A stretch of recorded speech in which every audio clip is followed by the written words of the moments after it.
dubbii sagalee waaqayyoo walii wajjiniin dhageenya.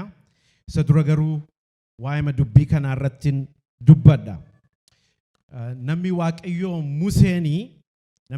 Museen dubbii ergaa amma waaqayyoo ittiin daatee dubbate kana dubbachuu isaa dura boqonnaa 32 irratti keessa deebii 32 irratti Museen saba waaqayyoo hindumaa gosoota hindumaa walitti qabee jedha. Gosa hindumaa walitti qabeetu faarfannaa faarfateef jedha. Akkamittiin akka waaqayyoo isaan gaggeesse, akkamitti akka waaqayyoo isaan duukaa ta'e lakkoofsa 1:43tti faarfannaa isaaniif faarfate Museen. Galanni waaqayyoof haa ta'u. Waaqayyo keessa lafa onaa keessatti akkasitti isin gaggeesse, akkasitti isin duukaa ta'e jedheetu eega isaaniif faarfate booddee waaqayyo guyyaadhuma sana jedha. Guyyaadhuma inni saba walitti qabee faarfannaa faarfateefitti waaqayyo guyyaa sana gara Museetti dhufeetu akkasittiin jedha. Yaa Museettiin jedha. Guyyaan sassaabamuu keetii ga'eera. Guyyaan ati gara koo dhuftu ga'eera. Jedheetu waaqayyotti dubbate. Deemiitii gaara Kana'aan fuuldura jiru. Gaara boonni kee irratti sassaabaman. Gaara isaan irratti du'an sanatti achi ba'iitii achi gaara sanatti ol ba'i. Achitti deemtee duutaattiin jedhe Waaqayyo. Waaqayyotu akkasittiin jedhe. Deemteetu gaara sana irratti duuta. Museen gaafa du'itti Waaqayyo waa'ee du'aatti dubbatu nama jabaadha. Galanni Waaqayyoof haa ta'u. Nama waggaa 120 humni isaa tokko iyyuu hin laafne. Iji isaa hin dimismisne.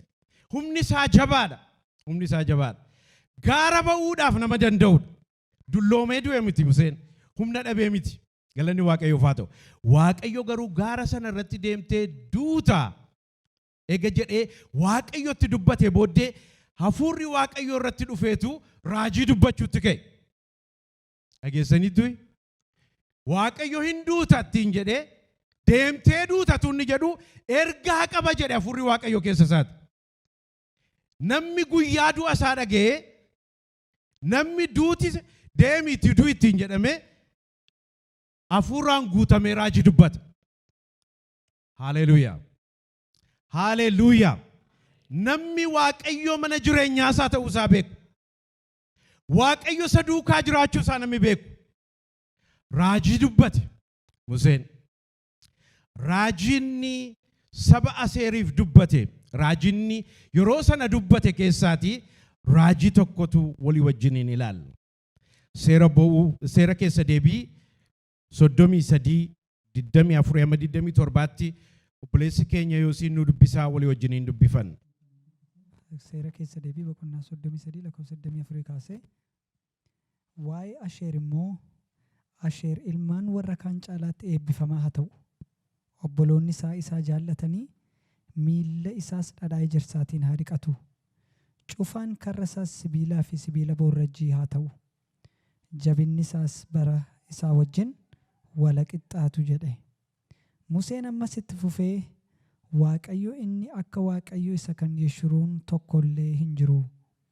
Inni si gargaaruudhaaf bantiiwwan Waaqaa yaabbatee adeemu ulfina isaatiinis duumessarra kan taa'u Waaqayyo inni bara baraa kun iddoo jireenya keetiiti. Irreen bara baraas isa jala jira. Inni diinota kee si duraa hin oofa. Isaan balleessis hin jedha. Ameen. Taan si eebbisu. Galanni Waaqayyoof haa ta'u. Barri jireenya isaa hundumuu bara jireenya isaa hundumaatti Aseer. Bara jiraattu hundumaatti humni kees akkuma sana jabaa ta'u. Akkam eebba dinqiidha kun. Galanni Waaqayyoof haa ta'u. Bara jiraattu hundumaatti humni kees akkuma jabaatetti akkuma sanatti jiraattati Aseer. Galanni Waaqayyoof haa ta'u. Waaqayyo immoo inni Waaqayyo mana jireenyaa keeti. Waaqayyo keessa jiraattati. Irreensaa inni bara baraa immoo si jala jira. Haleluuyaa. Waaqayyo iddoo jireenyaa keeti Waaqayyo. Waaqayyo keessa jiraatta. Waaqayyoon baatee galta. waaqayyo jiraachisaan kee galanni waaqayyoof haa ta'u isatu baasee si gasha iddoon jireenyaa kee lafti buufata kee waaqayyo irreensaa inni barabaraa tasuma baduu hin dandeessu aseera haleluuyaa irreen waaqayyo inni barabaraa si jala jira inni ol si kaasuu danda'u inni yoo ati kufte ol si kaasuu danda'u inni yoo dadhabde si jabeessuu danda'u irreen waaqayyo si duukaa jira waaqayyo immoo lafa jireenya keeti haleluuyaa waaqayyo keenya kun firoota koo iddoo jireenyaati galanni waaqayyoof haa ta'u iddoo jireenyaa nama hin qabneef iddoo jireenyaa nama fira hin qabneef misraachoo waaqayyo iddoo jireenyaati galanni waaqayyoof haa ta'u nama namatti aara galfatu hin qabneef misraachoo waaqayyo iddoo jireenyaati kanaaf waaqayyo saba isaatiin Isaayyaas 43 irratti akkasittiin jedhe yoo bishaan keessa darbite iyyuu bishaan si fudhatee hin adeemu eenyutu si oolcha waaqayyotu si oolcha galanni waaqayyoof haa ta'u yoo abidda keessa darbite iyyuu arrabni abiddaa si gubuu hin danda'u galanni waaqayyoof haa ta'u akkamitti waaqayyo dubbiin waaqayyo kun ko jabaadhaan firoota waaqayyo ko waan hundumaadhaan waaqayyo waaqa duwwaa miti akkasumatti waaqa jennee akkuma waaqolii ormaa alaalatti ilaallu miti waaqayyo lafa jireenyaati waaqayyo mana jireenyaati waaqayyo nama duukaa deema waaqayyo nama duukaa jiraata waaqayyo nama abbaa hin qabneef abbaadha nama haadha hin qabneef haadha waaqayyo galanni waaqayyoof haa ta'u iddoo jireenyaati nama baay'ee guddise waaqayyo abbaa malee nama baay'ee guddise waaqayyo haadha malee nama baay'ee jiraachise waaqayyo abbaa manaa malee iddoo jireenyaati waaqayyo namatti tola waaqayyo galanni waaqayyoof haa ta'u iddoo jireenyaa iddoo waan hundumtinuu keessaa burqu iddoo waan hundumtinuu keessaa maddu iddootti du'a oolani waaqayyo galanni waaqayyoof haa ta'u maqaan waaqayyoo gimbii jabaadha jedhame haleluuyaa maqaan waaqayyoo guddaadha maqaan waaqayyoo ulfina qabeessa maqaa waaqayyootti baqatanii oolu maqaa waaqayyoo waammatanii jiraatu waaqayyo iddoo jireenyaati waaqayyo iddoo dholqa keessa jiraatani waaqayyo doodha waaqayyo golgaadha waaqayyo haleluuyaa jireenyatu keessaa madda waaqayyo keessaa nagaatu keessaa madda nama marsa waaqayyo nama golbooba du'a nama oosha waaqayyo arraba biddaa namarraa gadi qaba waaqayyo du'a keessa nama dabarsa du'a keessatuu nama dabarsa waaqayyo wanta nama ajjeesu keessaati waaqayyo nama dabarsa ati hinduutu waaqayyotu si eega waaqayyotu iddoo jireenyaa keeti haleluuyaa waaqayyo keessa hin jiraatama firoota ani lafa jireenyaati jedhe waaqayyo lafa jireenya haleluuyaa na keessa jiraattati na keessa jiraatta na keessa nyaatta na keessa dhudda na keessa bulta naan baatee galta maqaa kootiin baatee galta maqaa kootiin laga ceeta maqaa kootiin jiraattati ani lafa jireenyaa keeti jedhe waaqayyo haleluuyaa maqaan waaqayyoo dinqiidha firoota nama guddisa nama jiraachisa nama oolcha waaqayyo oolchaadha waaqayyo nama oolcha du'a nama oolcha qaanii nama oolcha gaddeebii nama oolcha yeelloo nama oolcha firoota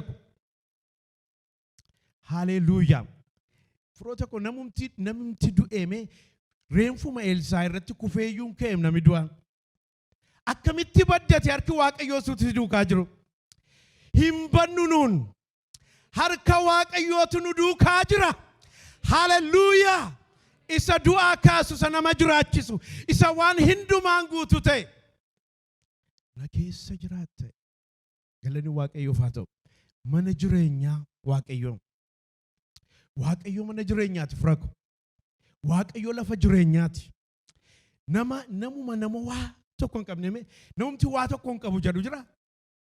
Waaqayyoon qabaannaan Waaqayyo da'oo jireenyaati Waaqayyo. Haleluuyaa.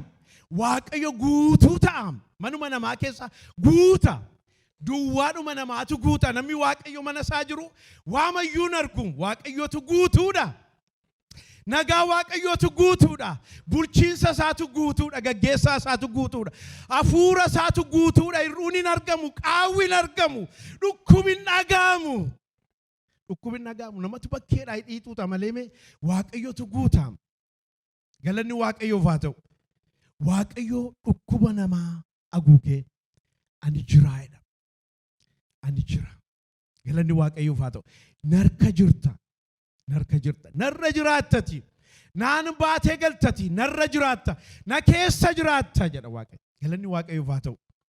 Wanti nama yaaddessu nama harka Waaqayyoo irra jiru yaaddessu. Kakuunsaa kan barabaraati. Galanni Waaqayyoof haa ta'u. Kanaaf seexanni maraata nama harka Waaqayyoo irratti kufe. Galanni Waaqayyoof haa ta'u. Kanaaf jireenya keenyatti gama nu argachuu hin danda'u. Dadhabaan keenya kan Waaqayyoo. Jabaan keenya kan Waaqayyoo. Kiisiin qullaan kan Waaqayyoo. Yoo dhukkubsanne kan Waaqayyoo. Yoo jiraanne kan Waaqayyoo. Yoo duunes kan Waaqayyoo. Eessatti nu argadiin? Haleluuyaa. Mee kanuma Waaqayyoo ta'uu keessaniif gammadaa, ililchaa, galateeffadhaa. Haleluuyaa. Haleluuyaa. Haleluuyaa. Waaqayyo saddoo jireenyaa nuuf ta'e. Haleluuyaa. Ijoolleen qoree akkas jedhanii faarfatan. Faarsaa 46 irratti. Akkas jedhani. Waaqayyoon inni nuun itti kooluu galle. Inni humna keenya. Inni rakkina keessatti gargaaraa ta'uunsaa beekameera. Kanaafiyyuu maal haa ta'u jedhan. Lafti kun yoo roqame. Gaaronni buqqaanii galaana keessatti yoo darbataman iyyuu nu maal hin taanu? Hin sodaannu. Eessa jiraatu jarri kun? Laftoo roqamee badee gaaronnoo socho'anii eessa jiraatu? Namni Waaqayyoo namanatu Waaqayyoo marra jiraata. Waaqayyoo keessa jiraata. Manuma jiraatu yoo dhabe iyyuu lafuma waanuma waammatu yoo dhabe iyyuu Waaqayyoo waammatee oola. Waaqayyo keenya rakkina keessatti gargaaraa ta'uunsaa maal ta'eera? Beekameera. Kanaafiyyuu wanti barbaade yoo sirbe naannoo keenya, wanti barbaade yoo socho'e, namni barbaade waan barbaade yoo odeesse, diinni waan barbaade yoo odeesse, nuun maal hin taane? Hin sodaannu. Hin sodaannu. Lafti jireenyaa keenya Waaqayyo.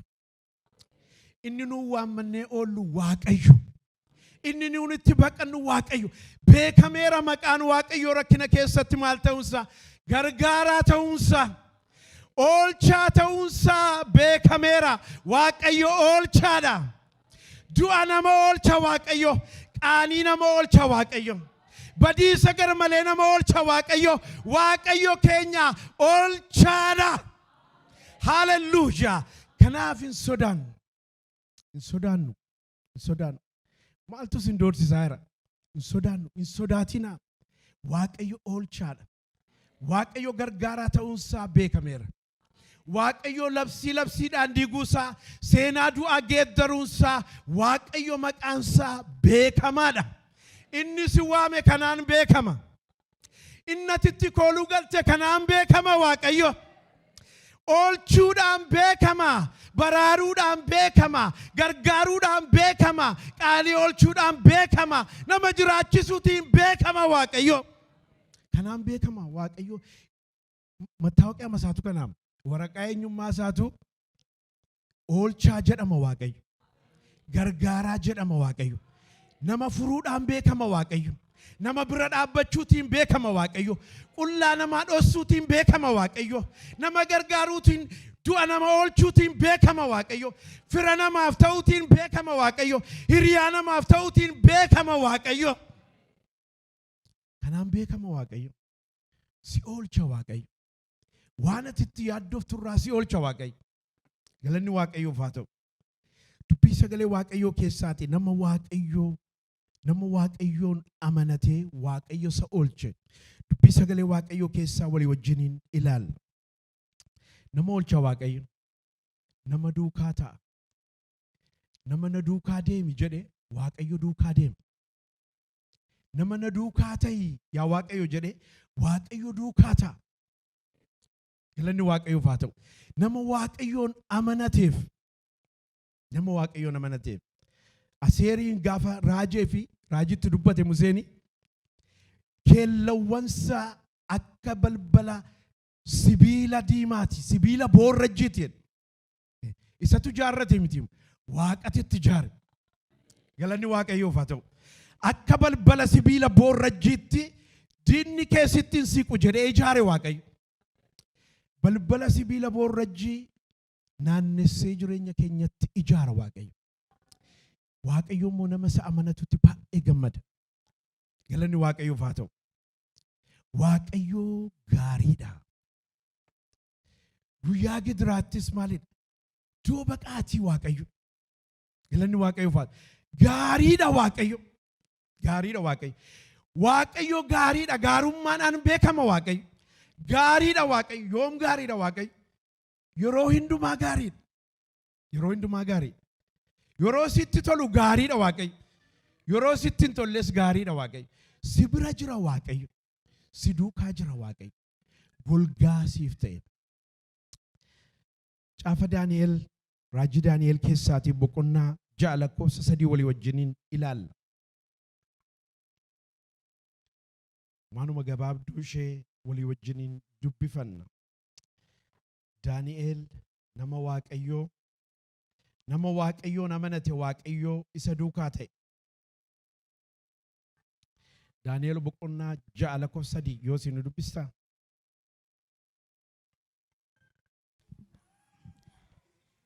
Daani'el boqonnaa 6:3 akkas jedha. Daani'el kun hafuura hundumaarra caalu waan qabuuf addumaan ba'ee warra mataa ta'an warra kutaa mootummaa bulchan hundumaas caalee argame. Kanaafis mootichi guutummaa mootummaa isaa irra isa dhaabuu hin yaadeedha. Gooftaan si haa eebbisu. Galanni waaqayyoof haa ta'u. Waaqayyoo Daani'el waaqayyoon amanateetu biyyaa ba'e. Galanni waaqayyoof haa ta'u. Daani'el dargaggeessa waggaa 17 ta'etu biyyaa ba'eedha. Dargaggeessa waggaa 17. Booji'amee biyya ormaa dhaqe. Booji'amee biyya ormaa dhaqe. Galanni waaqayyoof haa ta'u. Nuun tiineejaroonni keenya, ijoollee keenya 12 yoo fixanii kolleejitti erguu yaaddofnu. Namni kun garuu booji'ameetu biyya ormaa dhaqe.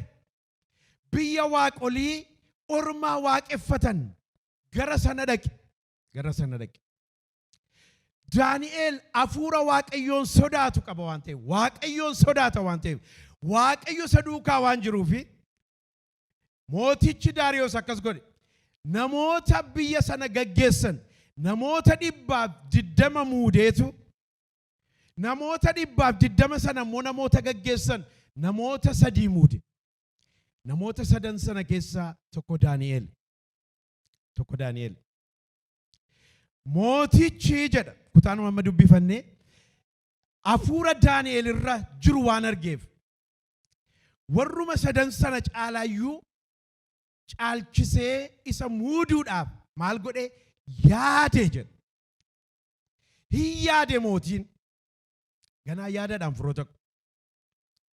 Seexanni diinni lafuma jiruu socho'e. Wanta mootiin yaade waan dhageef. Wanta mootiin yaade waan dhageef. Diinni keenya kan inni jireenya keenya loluu fi wanta kaleessa dabarsineef otoo hin ta'in, wanta nuun har'a keessa jiraannuuf otoo hin ta'in, wanta waaqayyo yaade waan beekuuf. Wanta waaqayyo yaade, wanta waaqayyo siin gochuu yaade yoo dhage, yaada waaqayyo sirratti yaade yoo dhage lafa jiruu socho'a.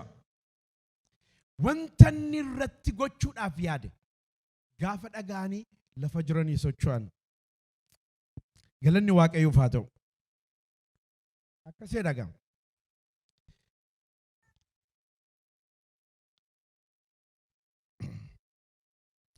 warri ergasii warri mataa ta'anii fi warri kutaa mootummaa bulchan kuni wal ga'anii gara mootii dhaqanii. Irransi ni deebi'a. Eegasii warri mataa ta'anii fi warri kutaa mootummaa bulchan kuni wal ga'anii gara mootichaa dhaqan. Daani'el 6:6. Warri mataa ta'an warri bulchiinsa biyyichaa gaggeessanii warri irra keessaa kuni wal ga'aniitu gara mootii dhaqan. Gara mootii dhaqaniitu namni tokko amma guyyaa 30tti Daani'el irra sababa barbaadanii dhaban. Daani'el irra sababin argamu. Sababin argamu. Sababa barbaadanii dhabaniitu sababi nuun itti argachuu dandeenyu maali jedhanii Waaqayyoon kadhachuu isaa duwwaadha.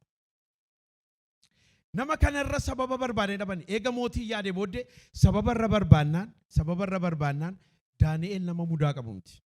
Galanni Waaqayyoof haa ta'u. Waaqayyoon isaan kadhata. Hojii isaa isin hojjeta. Mootiif isin abboomama. Mudaa tokko iyyuu hin qabu. Galanni Waaqayyoof haa ta'u. Waaqayyoon hin kadhata. Hojii isaa isin hojjeta. Ganama gaafa ka hojii Waaqayyoon galateeffatee Waaqayyoon kadhatee hojii isaatti ba'a. Guyyaa yeroo boqonnaa bahu Waaqayyoon kadhateetu hojii isaatti deebi'a.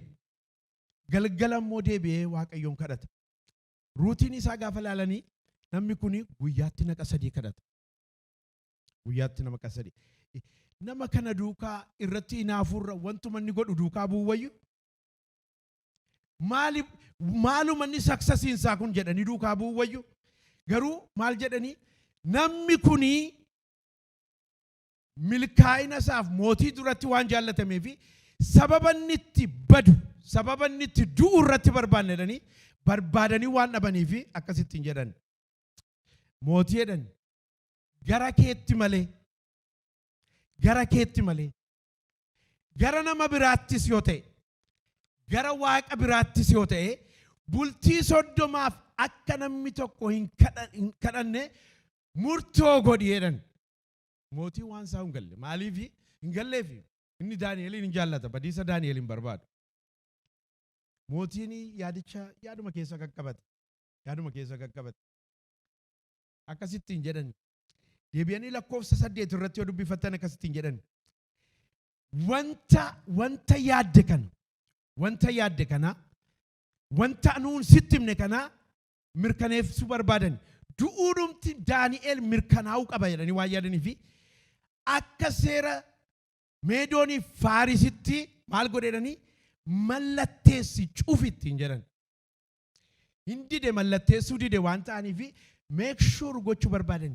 Du'uudhumti Daani'el haa mirkanaa'u jedhan. Haa mirkanaa'u. Du'uu keenya mirkaneeffachuu barbaada diin. Baduu keenya mirkaneeffachuu barbaada. Hin mallatteesse mootiin. Hin mallatteesse. Hin cufe. Isa booddee dacha'anii jedhaniin. Daani'el maree mari'achuun salphaadha isaaniif. Maree warri gaggeessan biyyicha gaggeessanii maree Daani'el malee ta'an maaliif yeroo kadhannaa isaa beeku waan ta'eef yeroo sana mari'achuu danda'u. Daani'el kadhannaan dhaabu waan ta'eef. Garuu bulchiinsa keessa jiru warruma bulchiinsa biyya bulchantu mari'ate.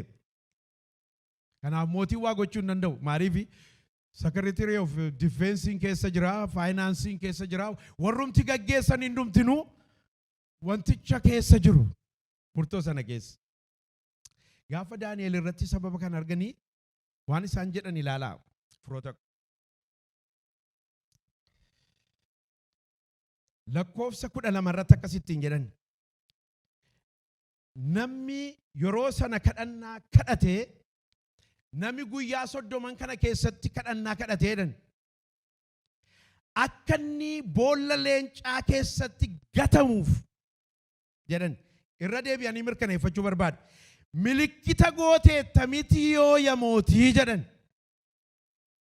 Gooteetta miti dhaga'uu barbaadna afaan keerraa. Gooteetta miti jennaan eeyyeenii jedhe mootiin. Eeyyeenii godheera eeyyee. Boolla leencaa keessatti gatama eeyyee. Milikkita gooteetta miti ilaala firoota. Eeguma isuma inni cufe iyyuu hin amanne. eega arganii booddee Daani'eel takkas godhe jedhanii dubbachuu dura gooteetta miti milikitaa jedhanii. Gooteetta miti nu fuulduratti ragaa ba'ee jedhan. Eeyyeen jedhe. Egaa hoo jedhan namni Daani'eel jedhamu namni booji'amee dhufe namni galaan lammii biyyaadha isaan. Daani'eel duwwaadha booji'amaa muudamee jiru. Booji'amaa muudame isa duwwaadha. Garuu namni galaan namni booji'amaan kuni dhufee naqa sadii gara Waaqayyoo isaatti kadhate jedhanii gaafatti dubbatanii mootiin hin gadde jedha. Hin gadde. Daani'eel akka inni du'u hin barbaanne. Daani'eeliin oolchuudhaaf mala baay'ee dhahe. Mala baay'ee dhahe. Karaa baay'ee barbaade. Karaa baay'ee barbaade. Oolchuu hin dandeenye. Maaliif ministeeronni hundumtuu nu marsanii jiru. Ministeeronni hundumtuu mootiin kanarraa socho'uu hin danda'u. Murtoo ati murteessitee murtoo Meedoonii fi Faaris geeddaramuu kan hin dandeenye ta'uusaa bariittiin jedhan mootiidhaan. Geeddaruu hin dandeessu ati. Geeddaruu hin dandeessu. Daani'eel boolla keessa bu'uunsaa mirkanaa'eeraa haa darbatamu haa du'uu jedhan. Hin jaallanne mootiin. Hin jaallanne. Akkasittiin jedhe mootichi garuu Daani'eeliin. Waaqayyoo inni ati itti fuftee waaqeffattu kun si haa oolchu si duukaa haa ta'u. Galanni Waaqayyoof haa ta'u. Inni ati itti fuftee waaqeffatte. Inni ati duuti otuu jiru namni kana godhe hin du'a otuu jedhamu boolla leencaa keessatti darbatamu otuu jedhamu seera kana otuu argitu deemtee itti fuftee waaqeffatte Waaqayyo si duukaa haa ta'u ittiin jedhe. Galanni Waaqayyoof haa ta'u. Itti fuftee waaqeffatte. Duuteetu jiru otuu sitti raajamu otuu duuta jedhamtu inni ati itti fuftee waaqeffatte Waaqayyo gaa si duukaa haa ta'u. Dhaqi Waaqayyo si duukaa haa ta'u. Waan hin godhu qabu. Oolchuu hin dandeenye. Oolchuu hin dandeenye. Firoota koo guyyaatti diinni hin duuta siin jedhe. Waaqayyo keessa hin jiru taanaan guyyaatti itti muudamtudha. Baratti Waaqayyo baratti diinni kee hin badda siin jedhe. Baratti itti ol kaatudha. Baratti itti muudamtudha. Baratti itti ol jettudha. Halkan diinni sirratti raaje. Halkan itti beellami sii qabame. Halkan namni hundumtuu walii gale. Samiin irratti walii hin galiin. Samii duwwaatu walii hin galle. Samaayitu walii galuu dide malee ministeerri guutuun harka kaaseera. Maal haa ta'u? Hadu. Maal haa ta'u? Habadu. Haaruma galfanna immigiraantii makana duwwaan nu gidduu jira jedhanii. Immigiraantitti makana balleessinaan nagaatu bu'aa jedhan. Galanni Waaqayyoof haa ta'u. Immigiraantitti duukaa waatu jira. Galanni Waaqayyoof haa ta'u. Waaqayyo gooftaa maccaatu duukaa jira. Baduu hin dandeessu immigiraantittiin kun. Galanni Waaqayyoof haa ta'u. Isa duwwaatu gidduu jira ministeerota gidduu. Yeroon hoteela hojjechaa ture tokko namooti koorii ta'anii namooti gurguddaan isteeta hundumaarraa gaafa dhufanii gurraacha tokko lama duwwaa argitu. Inni kaan adii matochi keessaa wittisa. Namni 1,000 fa'aa dhufee adiidhuma akka jiru. Galanni Waaqayyoof haa ta'u. Daani'eel akka kana immigiraantii galaan tokko suma duwwaadha ministeera gidduudha. Amma gaa hindu'ee jedhan. Hindu'ee uffee. Akkuma Yoosefiin meerree abjuunsaa jedhanii boollatti gadi buusanii Daani'eeliin meerree abjuunsaa meerree muudama isaa dhaqi jedhaniitu gadi gataniitu galanii. Galanni Waaqayyoof haa ta'u. Waaqayyoo duukaa ta'e. Mootiin galgala sanaa irriba dhabe, nagaa dhabe. Nagaa dhabe. Hin nyaanne waan isa gammachiisu hin nyaanne, irbaata hin nyaanne mootiin. Mootiin jaallatee godhe miti waan ta'eef. Irriba hin rafiin buleedha. Gaafa lafti bari'u, lafti bari'ee moo hin bariine jedhee mootiin gara boolla Daani'eelitti darbatameetti dhaqe. Firoota koo akkasitti hin jedhe. Waanuma silatti hin jedhee ergee gaafate mootiin. Waaqayyo kee inni ati itti fuftee waaqeffatte